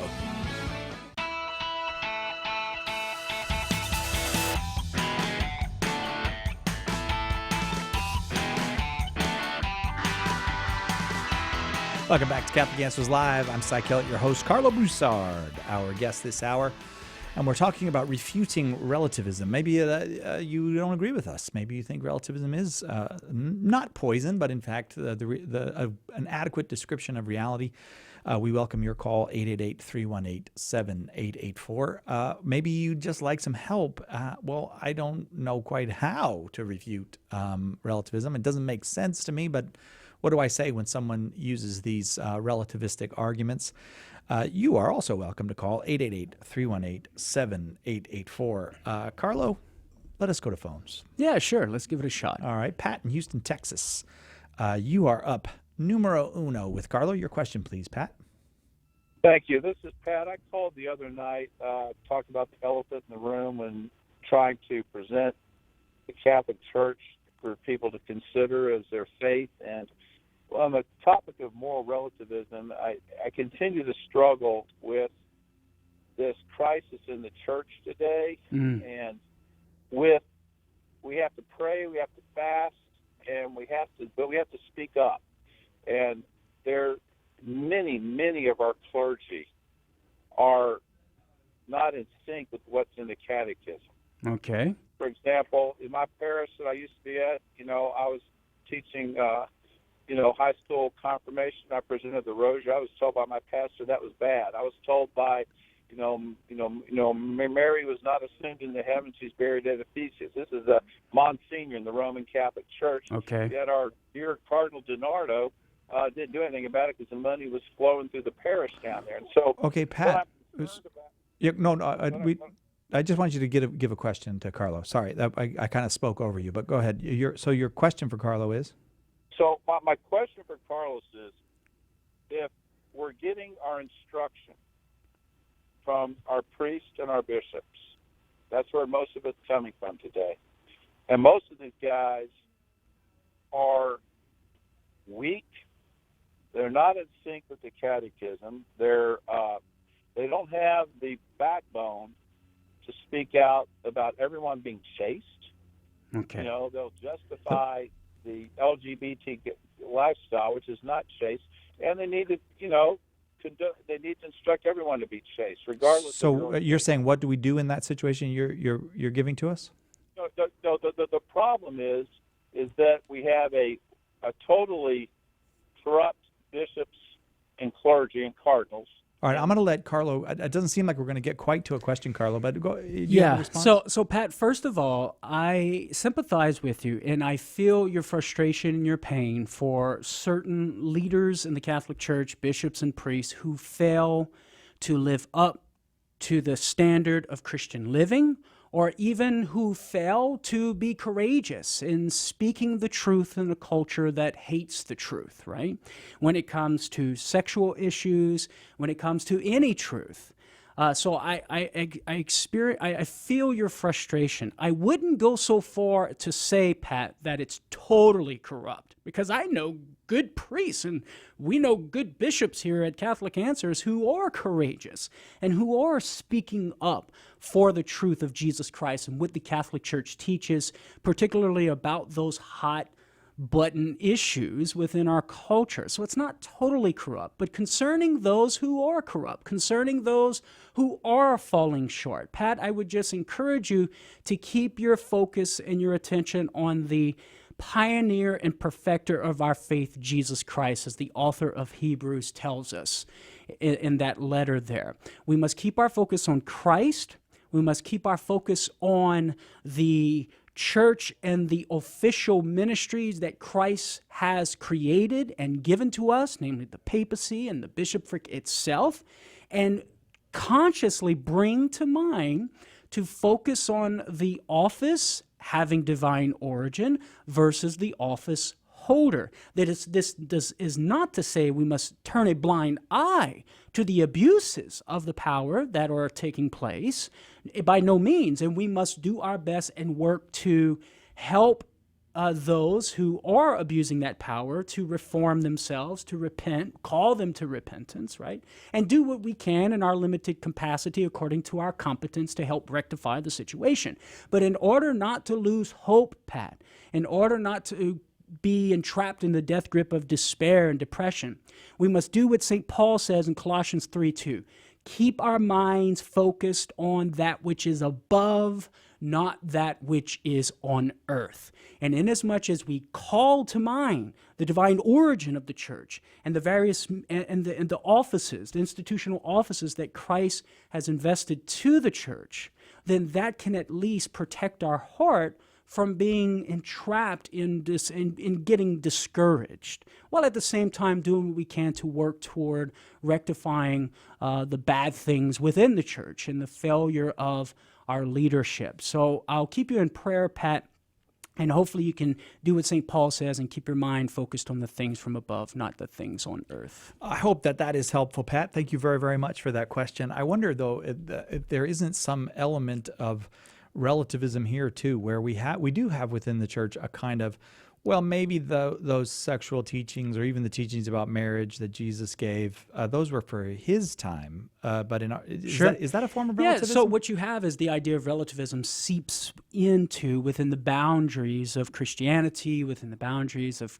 Catholicism itself, not in its official, in the official teachings of the church, but in the application of those teachings and individual members of the church who sort of embrace this relativistic thinking and think that certain definitive, infallible teachings of the church can change. And so they work to promote this idea that contradicts what Jesus has revealed to us, what the church has definitively taught, and thinking that it can change and that it's relative to culture, it's relative to historical circumstances. Yeah. But the teaching of the church and those definitive teachings of the church stands over and above historical circumstances and cultures and peoples, because these teachings come from God himself, divinely revealed through Jesus Christ, what we call dogma, and certain teachings that are connected to that deposit of faith concerning God, man, creation, the relationship between the three. Right. And when these things are set forth in a definitive manner by the church, they're over and above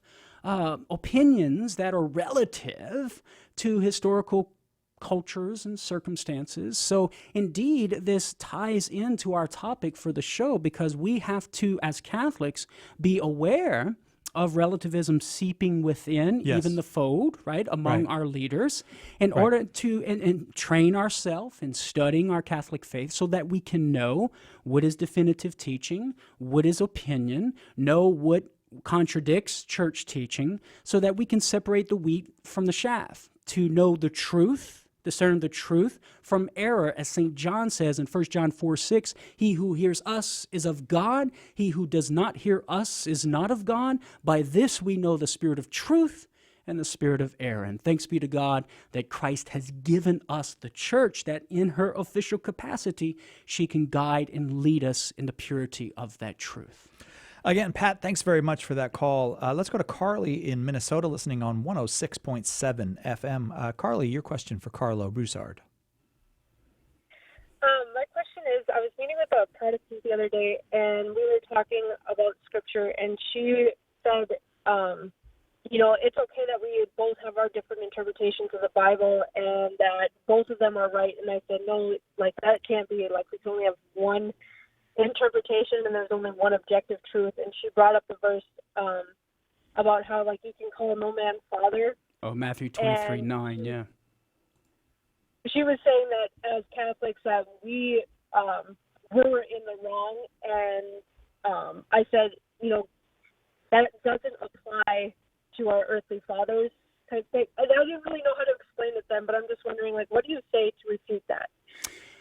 Okay. All right, Carly. So you brought up a couple of issues here. First of all, you brought up the more general principle of biblical interpretation and coming to knowledge of the truth of Christianity and what Jesus Christ has taught us. Now, it is correct to say that there are some things in which we can have legitimate disagreement among Catholic and Protestants, and even among Catholics, in how to interpret a certain biblical passage, right?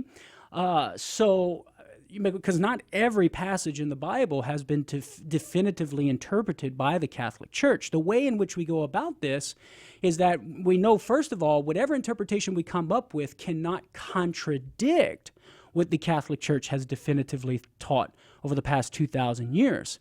But Carly, we can only know that if Jesus Christ established the Catholic Church and gave us an infallible voice to teach us the truth of God's revelation that can serve as guardrails, you might say, along the narrow path of ascending the mountain of truth in biblical interpretation, right? If there is no infallible voice, then Carly, your Protestant friend, would be correct in saying that, well, we can have legitimate disagreement. You have your interpretation, I have my interpretation. They're both educated guesses. We can't come to an agreement, so we're going to have to just agree to disagree, okay?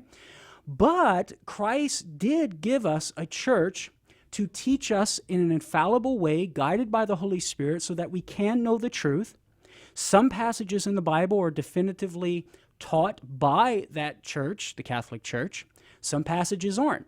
Those passages that aren't given to us in a definitive way or interpreted in a definitive way, we read them in harmony with the Church's definitive teachings over the past 2,000 years. And sometimes you can have two legitimate different interpretations of a passage that both are in harmony with what the Catholic Church teaches. But that's sort of the paradigm and the guide. So we know that there is an objective truth about the meaning of what Jesus says and about the meaning of what the apostles taught. But the question for us Christians, Carly, is, well, how do we come to know that objective meaning of the text of these ancient documents, right? If there's no infallible voice, then we're just relying on historiographical research, just history, right? Yeah. Educated guesses. But when we look to the historical evidence, we see Christ gave us his church, the Catholic Church, and we know that the Catholic Church has certain promises to be guided into the truth by the Holy Spirit. And so when that church, in her official capacity, teaches us something about the Scriptures in a definitive way, then we can trust and we can know that that is the truth. So that addresses the general principle, Carly. Now, I know you brought up Matthew 23:9, and I don't know how we're doing here on a break side. You got a minute and a half. Okay. So just very quickly, Carly, concerning Matthew 23:9, I would encourage you to check out our website, Catholic.com. Just type in calling priest father, and there are a plethora of articles, videos, audios that you can read, watch, and listen to in order to equip you with some ways in which you can respond to your Protestant friend's objection from Matthew 23:9. But very briefly, you want to go to 1 Corinthians chapter 4. And it's right around verses 14 to 15, if my memory serves me correct. And there St. Paul calls himself Father in relation to the Corinthians. So if Paul is calling himself Father, and the Bible can't contradict, the Holy Spirit can't contradict himself, because the Holy Spirit's leading Jesus to say that in Matthew 23:9. The Holy Spirit's leading Paul to say that in 1 Corinthians 4. And the Bible can't contradict itself. So apparently, Jesus does not mean that we cannot call either our parents, our dad, father, or even a religious leader father, because Paul refers to himself as Father. So Jesus must mean something else. And what does he mean? He's using hyperbole to exaggerate a point, namely that those who had the honorific title of Father in the first century, they were developing pride, which was shrouding their vision from seeing the true source of their spiritual fatherhood, namely God, and thus they were usurping God's fatherhood. That's what Jesus is attacking. Carlo, you can probably hear the music. We got to take a break. I hope that was helpful. We're talking with Carlo Broussard about refuting relativism.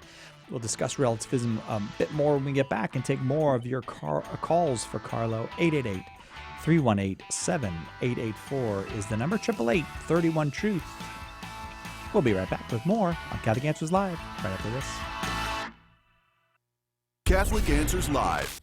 Christmas is coming, and with Advent already upon us, we want to make sure you know about our annual Christmas sale with hundreds of great faith-building resources all on sale at 20% off when you enter promo code CALIVE18 at checkout. With great new resources by Jimmy Akin, Trent Horn, Christopher Check, and other great Catholic teachers, there's simply no better time to stock up on resources to build up your faith and the faith of those around you. Phone 888-291-8000 or go to shop.catholic.com right now to take advantage of what is truly the best Catholic sale on the internet, going on now through the end of the year. And remember, enter promo code CALIVE18 at checkout to save 20% on hundreds of great resources throughout the store. Author Mark McNeil spent years in the Oneness Pentecostal movement, praying in its lively services, zealously spreading its unconventional teachings, and rejecting mainstream Christianity as misguided. Then he left it all behind. All in the Name is the story of a man who believed he was among an elite group of believers who followed the true faith when so many others had strayed. But an inquisitive mind, careful study, and the action of the Holy Spirit finally led Mark out of Oneness Pentecostalism and into the Catholic Church. This is an inspiring conversion story you won't want to miss. It's a faith strengthener for Catholics and an intriguing challenge to those who deny the doctrine of the Trinity. Order your copy of All in the Name today by calling 1-888-291-8000, logging on to the shop at Catholic.com, or asking for it at a good Catholic bookstore near you.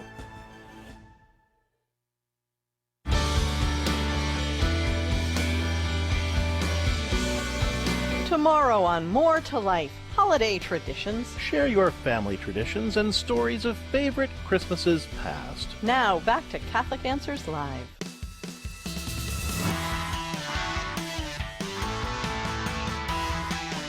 Welcome back to Catholic Answers Live. Talking about relativism. You were saying, Carlo, that Pope Benedict had said it's the pernicious issue of our time, kind of, huh? This is the one. This is where the most profound difficulty of our time. He stated that in theology, Truth and Tolerance, in that work as Cardinal Joseph Ratzinger. But in his, in the homily at Pope St. John Paul II's funeral, I think it was when he spoke about the dictatorship of relativism, of imposing this philosophical worldview upon others, which is in itself self-defeating, because it's saying this is, how reality really is. I want to go to our callers, but I just want to ask, how can there be a dictatorship of relativism? If I want to know actual, not the rationale, but the actual mechanics of how we get from everything's relative to dictatorship. What is the Pope talking about when he says there's a dictatorship of relativism? Yeah, well, I think the underlying assumption there is this idea that, if there is no objective truth, then ultimately, especially about us as human beings, right, then ultimately that leads to might makes right. Oh, gotcha. Because if there's no objective principle, no principle outside of what you think or what I think, to which we must subject ourselves and follow and conduct our lives based upon, right? Right. Well, then how do we determine whose view of reality wins the day? Right, or how we ought to govern our society. How do we? Sheer power. That's right. It reduces to sheer power. Whoever has the biggest guns, both muscular and military. Don't rip your shirt there, Carlo. Showing the guns. Don't rip your shirt. Whoever has the biggest guns. But you think about think about little babies in the womb, right? And then so they don't have any power, but the courts, the universities, the media, who are together in a conspiracy to just pretend like these are not human beings. Right. They have the power. And so if there's no objective truth where we can go, wait a second, what is a human being? What does O do a human being? Then it's just these powerful institutions against little babies, and the babies lose. That's right, because if there is no objective truth to which the powerful must submit as well, just like you and me, right? Well, then if they are in power, then they're going to determine what is the appropriate way of our culture should view reality and how we should live in accord with that view, right? Yeah. And because what it does is it undermines any possibility of judging those in power. Holy smokes, you can't judge, Carlo. I see what you mean. Well, aren't you just judged me for judging? Well, you can. Oh, now you did it again. You pointed out that's a performative self-contradiction, man. The action falsifies the content of the statement. So if I say you don't have a right to judge, then you just judged me. Then I just judged you. So you just did the very thing you said I shouldn't do. Oh, you are sneaky, Carlo Broussard. Let's take a call. Tara from Youngstown, Ohio, listening on Living Bread Radio. You are up next. Tara, your question for Carlo. Hi, thank you for taking my call. I am going to be a Master's of Theology student soon, next year. Congratulations. Yeah, and it was a big step to get to this point. So in any case, being that I feel that I'm defending the faith just in general as being a Catholic to other Christians, do you have any guidance on how to do that? Not just with relativism, but in general, because I'm also feeling a lot of people looking down on the fact that I'm going to a Catholic university because a lot of in-laws and whatnot have left the faith. So can you help me have a positive Christ-like way to speak about theology in regards to relativism and other matters? Thank you. Okay, yeah. So Tara, first of all, I'm going to recommend a great book by Christian apologist Gregory Koukl. And I don't know if there's another way of pronouncing his last name, I'm not sure, but Gregory Koukl. The title of the book is Tactics, a Game Plan for Discussing Your Christian Convictions. And of course, the tactics that he shares and teaches you in the book can, be employed by Catholics as well, arguing for Catholic truth or Christian truth or just the truth of God in general if you're dialoguing with atheists or agnostics. But I think fundamentally, Tara, the way to start is you can't begin unless you have some information to work on, right? So you gotta gather up the data. You got to get something to work with. And the only way to do that, Tara, is to ask questions, just in a natural conversation. So if they make a statement, they make an assertion, obviously there's some reason why they're making the assertion. But before you even ask the question why, you have to first ask what, in order to get clarity on exactly what they're saying. So they may make a statement, and you just sort of ask a simple question to clarify. So is this what you mean? Let me make sure I'm getting you right here, and then restate their claim or their assertion. And then once you kind of get some common ground on what this individual to whom you're speaking is saying, then you can begin asking the question why, to try to find out what are the reasons why they're making this conclusion, right? And once you start getting those reasons, well, then that's where the real work is going to happen, right? That's where the real work comes in. Because if you can find a flaw in one of the reasons that they're basing their conclusion on, then that's what you want to go after. That's what you want to press on, right? And just simply begin asking more questions. Like, for example, somebody might say, well, I don't believe in God. Okay, well, first of all, I'm going to ask, well, what do you mean by God? Do you mean like an old man with a white beard up, in the mountains somewhere in the clouds? Is that what you mean by God? Because if that's what you mean by God, well, I don't believe in him either. Do you believe that this God is kind of like, well, never mind. I was going to go down a path, but it's getting close to the holidays, so I'm gonna skip that one. Oh, Carlo, good for you. Good for you. So first of all, I got to find out what the person means by God, right, Tara? Now, let's say, okay, well, God, the creator of heaven and earth, who exists outside the physical world. Well, then I might ask them, okay, well, why don't you believe in this God? And they might say, well, because there's no evidence for him. Okay, well, my next question, Tara, is going to be, well, what kind of evidence are you looking for?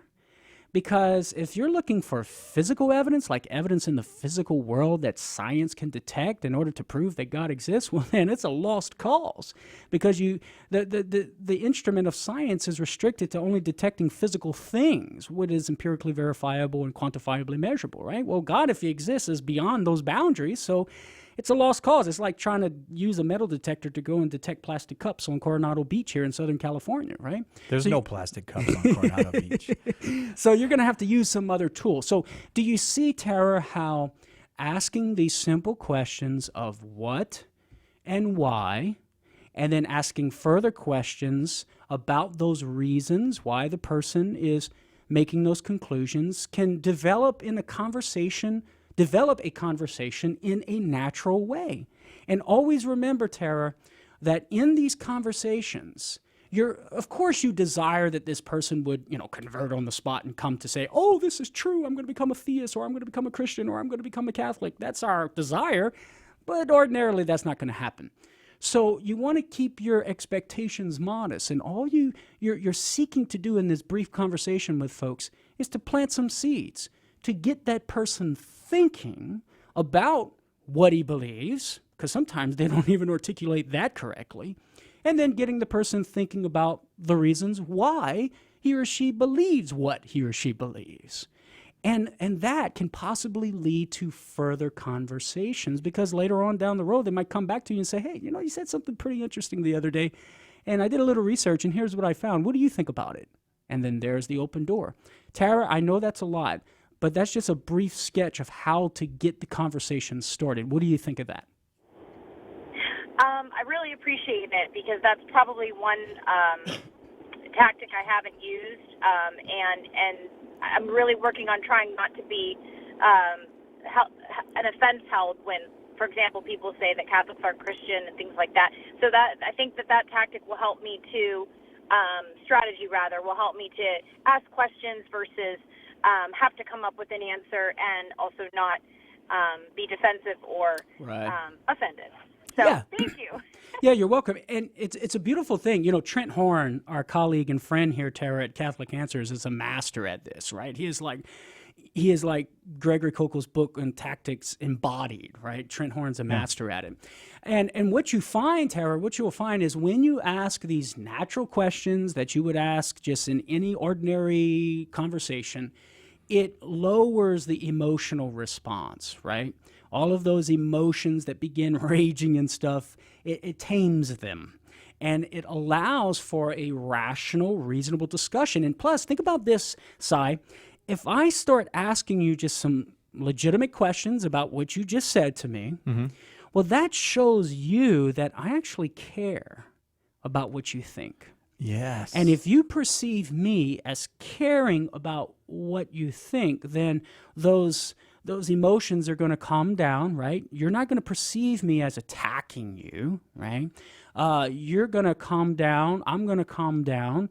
You think I care about you. I begin asking questions. And so now we're in this conversation to where we care about each other, right? And we want to know legitimately, what do you think about this? Right. And then here's what I think. And so what do you think about what I think? And just in a natural, cordial conversation. And I think this can lend itself to civil discourse, even when we disagree. Now, sometimes you encounter somebody who's just like, nope, I ain't willing to have a civil discourse, and I'm only going to vomit emotional responses and be the bigot, which is disagreeing with somebody without considering their reasons and having an emotional response rather than reasoned discussion, right? Yeah. Sometimes you encounter those kinds of people, and you just have to recognize, well, if somebody's not willing to engage in rational discourse, well, then I can't engage in rational Problems probably discourse. run deeper than I can address. Amen, too. amen. I mean, if you're not willing to talk English with me, and that's the only language I know how to speak, well, then obviously we can't have a conversation. You speak Cajun, too. That I do. Dara, all that helpful to you? Oh, absolutely. And I think that also there are probably many people that needed to hear that as well. So thank you so much. God bless you, and thank you for the work that you do. Merry Christmas. Merry Christmas, Tara. Thank you very, very much. Thanks very much for that call. Carlo. Can I be liturgically precise? Well, that's the thing is, have a Merry Christmas. Well, I'll tell you what. I'm going to tell you something, Carlo, you defender of Advent. I said to our chaplain, is it okay to say Merry Christmas in Advent? And you know what he said to me? Yeah. He said, Merry Christmas implies of the future. He said, when you say Merry Christmas, the implication is have a great Christmas day. And he goes, whether it's today or tomorrow or 2 weeks from now. Right, Yeah, right. But I'm interesting. gonna say Merry Christmas to you after Christmas. That'll make you feel better, right? I'm good either way. Yeah, I'm sure I'm going to get some emails. No, Carlo, you can't say it, but hey. Either way. I'm willing to take the heat on it. As St. Paul said in 1 Corinthians 9, he said, I become all things to all men that I might save all. And the other thing is, I never want to be in the position where someone says Merry Christmas to me and I don't say Merry Christmas. That just seems mean. Yeah. Well, it's not Christmas yet. Really? That's how you're going to respond to this season of God giving himself to us? Right. Hey, we're going on a cruise, you and me. We are. I found this out. Indeed we are. I found this out the other day talking with... Soaking in the sun. Right. I hope my wife is not listening right now because she's going to be like, oh, no, you get to go soak in the sun and I can be here with the kids. Unfortunately, my wife can't come with me. So. Well, it'll make you a better husband. You tell her Indeed that. it will. It'll make Indeed it will. Make me a better husband when I get back.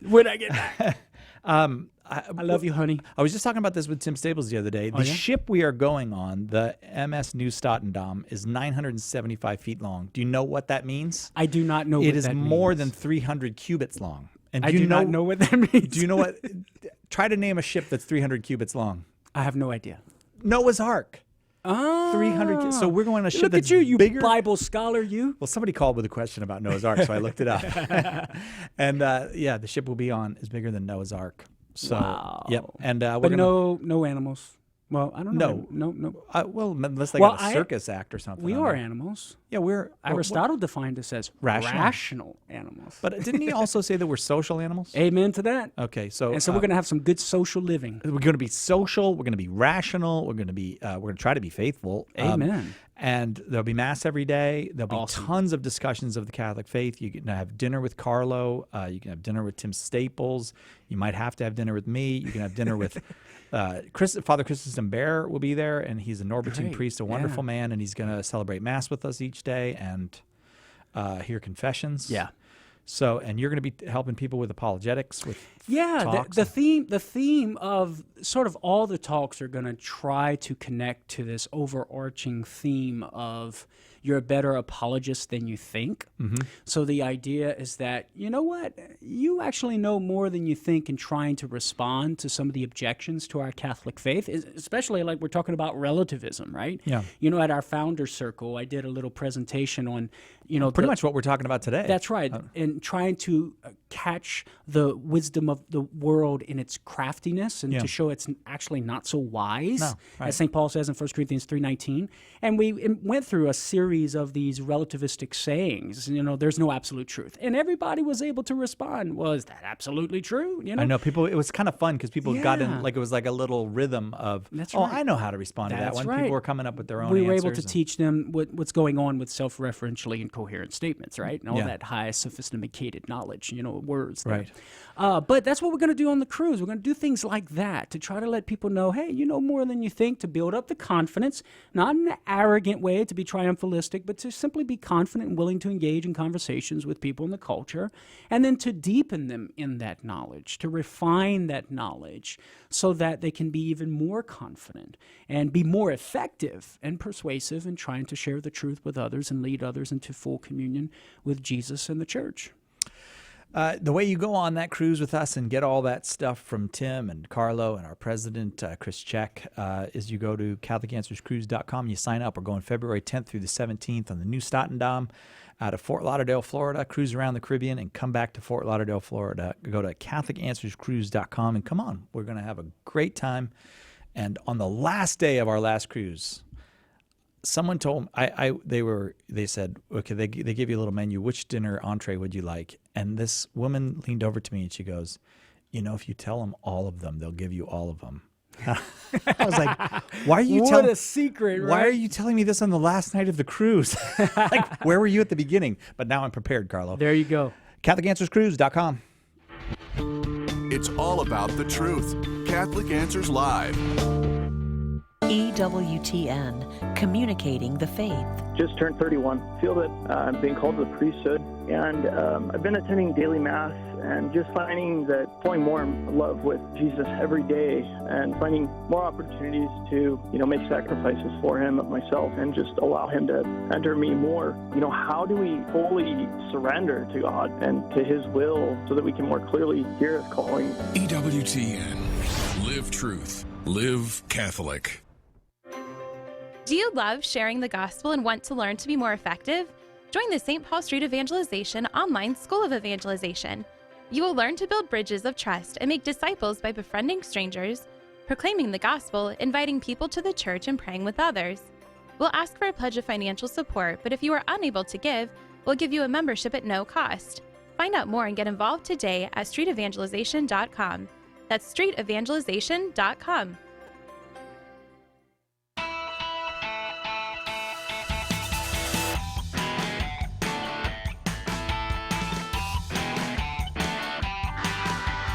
Welcome back to Catholic Answers Live. Carlo Broussard here, our guest this hour, and we're talking about refuting relativism. It's all around us. It's like a little soup we're boiling in, this soup of relativism. And sometimes we don't even notice that it's there, but it's there. This idea that truth is kind of, it's mushy, and it can be what you want it to be. It can be what I want it to be. We talked about... we shouldn't judge people's beliefs to be wrong, and you said to me, "Well, you're making a judgment when you do that." Another approach a person might have is to say, "Look, there's so many different beliefs in the world. Just look at the world, Carlos. Seriously, look at the world. There's like almost 8 billion people. There's a lot of belief systems, and so how can you say one's true and one's not?" Right. Yeah. So notice. Once again, we have to try to assess what's being said. So what's being asserted is there's no absolute truth. Okay? Okay. The reason for the assertion is people believe so many different things. People have different beliefs and opinions. Right.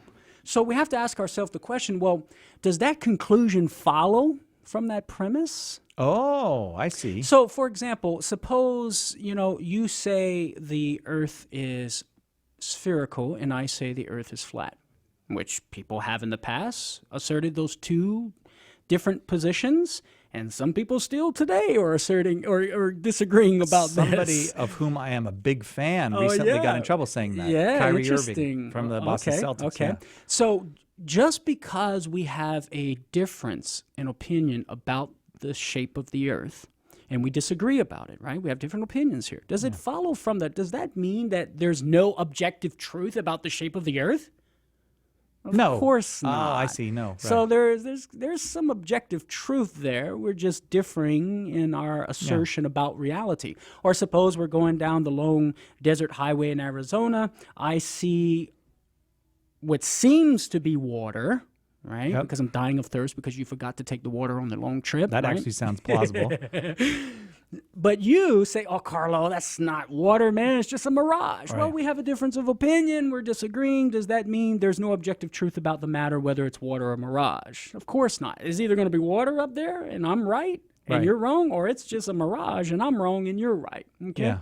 So just because people differ in their beliefs, it doesn't mean there's no objective truth about the matter upon which they're disagreeing, okay? Right. And this leads to the next point, and that is that it's possible there's an alternative explanation for the disagreement, not that there's no objective truth about the matter. The alternative explanation could very well be somebody's mistaken. The other person got it right, but somebody's mistaken about it. Yeah, okay? right. And so, and we would even expect disagreement within the field of philosophy and coming to know about reality, because philosophy is hard work, as even St. Thomas Aquinas says at the beginning of the Summa Theologiae, and justifying why God revealed himself is because the natural truths that we can know by the natural light of human reason, it's hard work. It takes a lot of time. You got to have a lot of leisure. You got to have the intellectual chops to get to those truths, right? Right. And so God helps us out, you know? So in a sense, we are walking on a crutch, right? By reason alone, and then God sort of gets rid of the crutch and heals us so that we can know these truths easily, okay? So we would expect disagreement, but it could be the case that somebody's just mistaken, right? And then finally, Sai, I would say this. There are some disagreements that necessarily entail objective truth. And this gets back to what I was talking about earlier, this principle of non-contradiction. What is that? Something cannot both be and not be in the same respect, same place and time, right? You can't have two contradictory positions that are both true, right? Okay? Right. So, for example, take God exists versus God does not exist. Those are two contradictory propositions. There's no midway. There's no middle term there. No. There's no middle ground. It's either God exists or he doesn't exist. Now, the very nature of the mind, given this principle of non-contradiction, right? Yeah. The intellect immediately perceives and says, well, wait a minute. They both can't be true.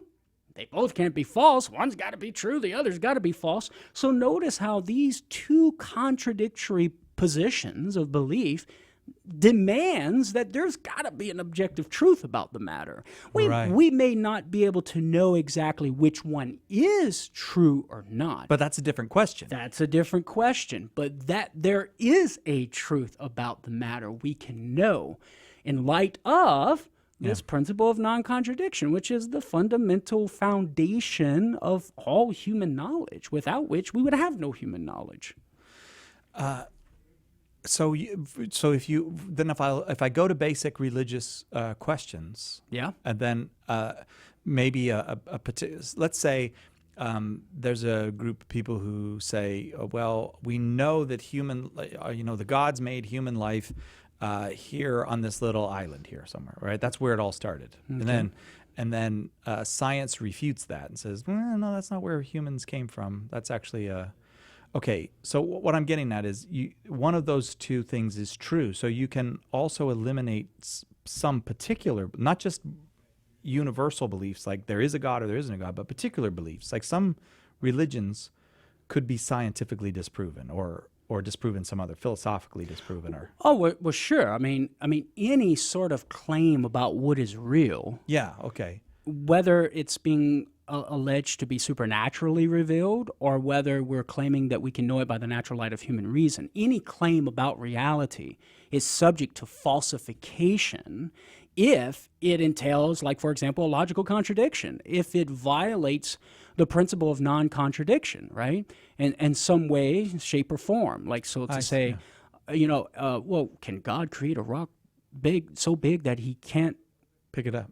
Well, that entails a logical contradiction, because he would be all-powerful and not all-powerful in the same respect, the same place and time, right? Can God create a square circle? Well, no, because that entails a logical contradiction, right? And this is important. I'm glad you brought this up, because many times in dialoguing with an atheist or an agnostic, they will make the claim that, oh, well, because your God is beyond empirical investigation, beyond what science can tell us about the world, your God can't be falsified. Okay, there we go. Right. Yes. Right. We can't prove the negative and say, oh, well, your God doesn't exist because you're sort of raising the standards so high. But we can use philosophy. And we could possibly try and show that this God doesn't exist if it entails, something about him entails a logical contradiction. But as we do in natural theology and philosophical theology, we show that our beliefs about this ultimate reality we call God in no way entails a logical contradiction, which is another topic for another show side. Carlo Broussard, thank you again for another You're fine welcome, hour. brother. Thank you. Carlo's book is Prepare the Way, Overcoming Obstacles to God, the Gospel, and the Church. Help you get over some of those obstacles if they're there in your way, or maybe help someone else get over those obstacles. You can get it at shop.catholic.com, where everything's on sale right now if you use the promo code CALIVE18. Tomorrow, at it again, 2 hours of open forum. We'll see you then, God willing, on Catholic Answers Live.